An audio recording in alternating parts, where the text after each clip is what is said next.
New York, just steps away from Carnegie Hall and the Brooklyn Diner.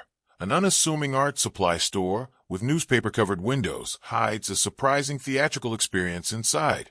Once visitors step through the doors, they are transported to the world of the Paris Opera House in a new immersive production of The Phantom of the Opera.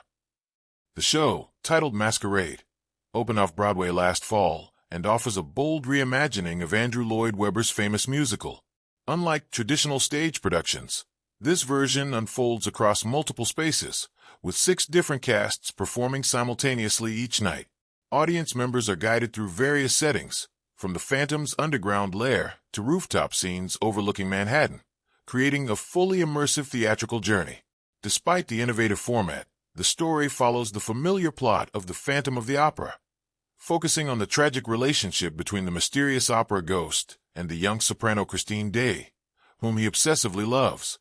However, the production adds new elements that deepen the Phantom's backstory. One striking sequence takes place in a nightmarish carnival setting, where the audience encounters the Phantom as a young man displayed in a cage. Actors encourage spectators to interact with the scene, even asking them to rattle the cage or feed him. The moment challenges viewers to confront their own reactions. Director Diane Paulus says audience responses vary widely. Some people simply observe, while others sit beside the cage and comfort the character. In some cases, the Phantom even passes notes to audience members, offering hints about his troubled past and the rejection he experienced from his mother. The unsettling carnival sequence also introduces Madame Giry, the ballet mistress who later shelters the young outcast and helps nurture his musical talent inside the opera house. In this production, Giry performs Learn to be Lonely, a song that first appeared in the 2004 film adaptation of the musical starring Gerard Butler and Emmy Rossum. The melody was originally written for another song called No One Would Listen, which was eventually removed from the movie. Webber later repurposed the music for the film's closing number, performed by Minnie Driver and nominated for an Academy Award for Best Original Song. For Masquerade, Webber and director Diane Paulus felt the piece could reveal more about Giry's emotional side. Although the lyrics suggest a harsh lesson about accepting loneliness, actress Marie Johnson says the song reflects Giry's own life experiences and the emotional strength she developed from them. Webber explains that the song expresses the idea that society often rejects those who are different. He notes that the original stage version of Phantom was tightly structured, leaving little room for additional material, but the immersive format of Masquerade allowed the song to finally find a place in the story. The new production arrives just 2 years after the original Broadway run of The Phantom of the Opera ended in April 2023 at the Majestic Theater.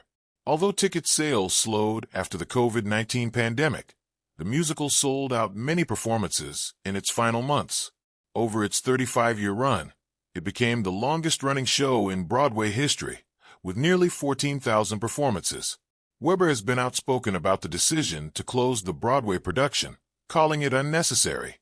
He points out that the show continues to perform strongly in London and says he is curious to see what production might eventually replace it at the Majestic Theater. In recent years, the 77-year-old composer has become more open to bold reinterpretations of his work.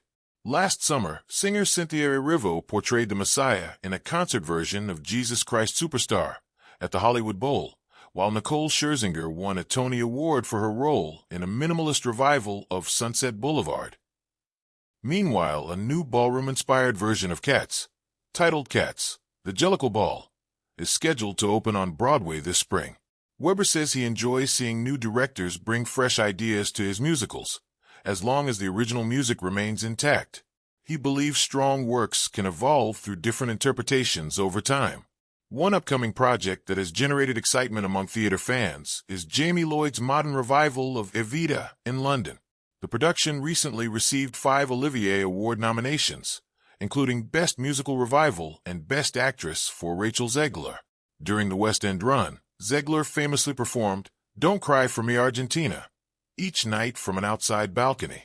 Webber says he would love to see the production move to New York, but notes that the balcony performance used in London may not be possible there due to safety concerns. Despite decades in the industry, the legendary composer shows no signs of slowing down. Weber revealed that he is currently working on 2 new musicals at the same time, promising that they are completely different from each other. He says the coming year is shaping up to be an exciting one, with the possibility that both new productions could debut in the near future.